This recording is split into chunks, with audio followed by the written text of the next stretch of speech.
Hi guys, it's Nicole and I am sharing another project using the July 2021 Flavors of the Month kit. Here you can see the whole kit and I have also included the embellishment add-on photo. However, I did not pull from the embellishment add-on for this layout, I believe. It's been a couple weeks since I actually made the layout, so I'm kind of revisiting the process while I edit the video. But for today's video, I am using the Paige Evans Wonder Kit. Again, anything kind of under the American Crafts umbrella is not something that is kind of in my wheelhouse. To me, the papers don't go together.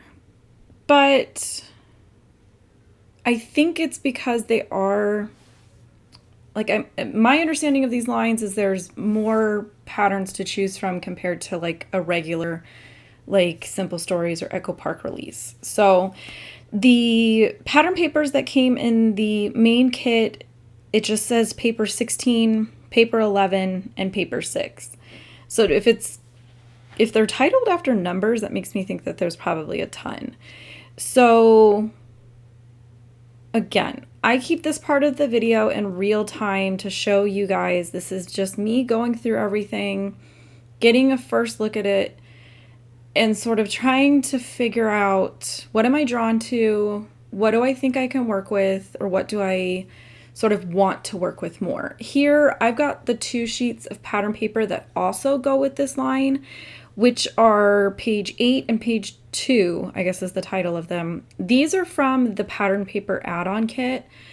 I kind of cheated and went and looked over there because I was like confused when I looked at the papers trying to figure out, are they from the same line? And so when I looked at the other 2, I was like, no, they're from the same line. They're just very sort of, I guess, eclectic, where I tend to shop more like matchy-matchy. So I chose to just not even use the white cardstock that came with the kit. This one I did not manage to mix up the cardstocks, however, didn't end up using them either. I knew I was going to be doing a quick layout. I knew I was going to be doing a photo collage because I can get a ton of photos down on a single page layout and kind of save a little bit of space in my albums. So when I do a photo collage, I tend to just kind of look at what landscape is left on the 12 by 12 after my collage takes up, its little square footage, what's left. And from there, I tend to just do strips of pattern paper because pattern paper is my favorite supply. And so that's generally what I want to see the most of. I want to see lots of different patterns. I want to kind of see them represented in different areas. So I took a couple different strips. My background is one of the pattern papers. At this point, I don't know which one it is. I cut off the branding strip, and one of these borders is the branding strip.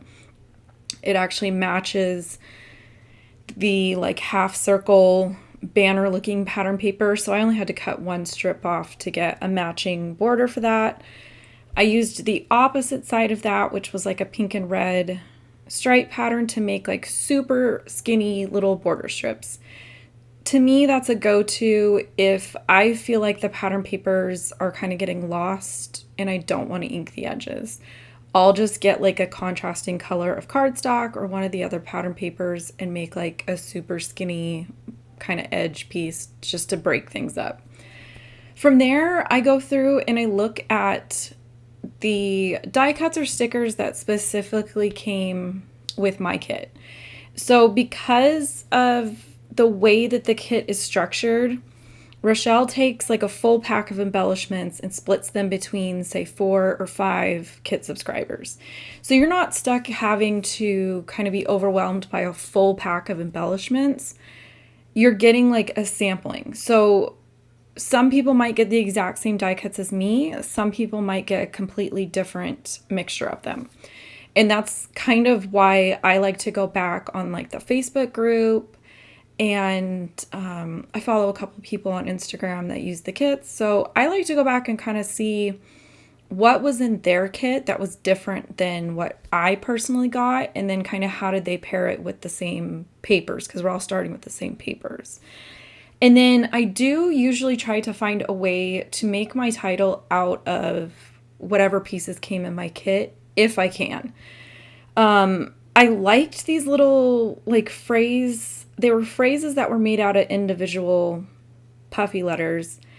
However, I wasn't liking coming up with a title using more than one. So I just took the phrase celebration and then I went into my stash and I got some old October afternoon alphabet stickers and just kind of converted my title into be able to say family celebration. This was kind of like a little mini family reunion with some family members that I personally had not seen since I got married.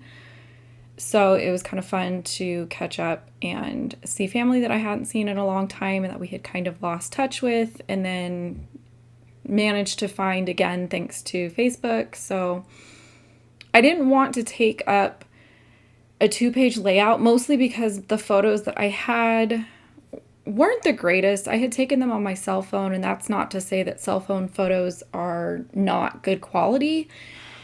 It was just the ones that I had managed to grab didn't really tell that great of a story when I put them all together. To me, it worked out better to put them in a template like this. And I'll post a video in the eye above, and I'll link it down below, of how I edit photo templates from like Carrie Bradford, or I've bought a couple recently off of Etsy. They're usually pretty easy to just open in Photoshop, drag and drop your photos into it, and kind of go from there. It turns out I did grab something from the embellishment add-on, and it was they're the Pink Fresh enamel dots. So they're kind of made to go with the Pink Fresh kit this month. I pulled them out and chose to kind of go with this. It tends to be most of the stuff that comes in these kits you can mix and match pretty well. So with that, I'm going to leave you guys here, and I'll be back in another couple days with my third project with the kit this month.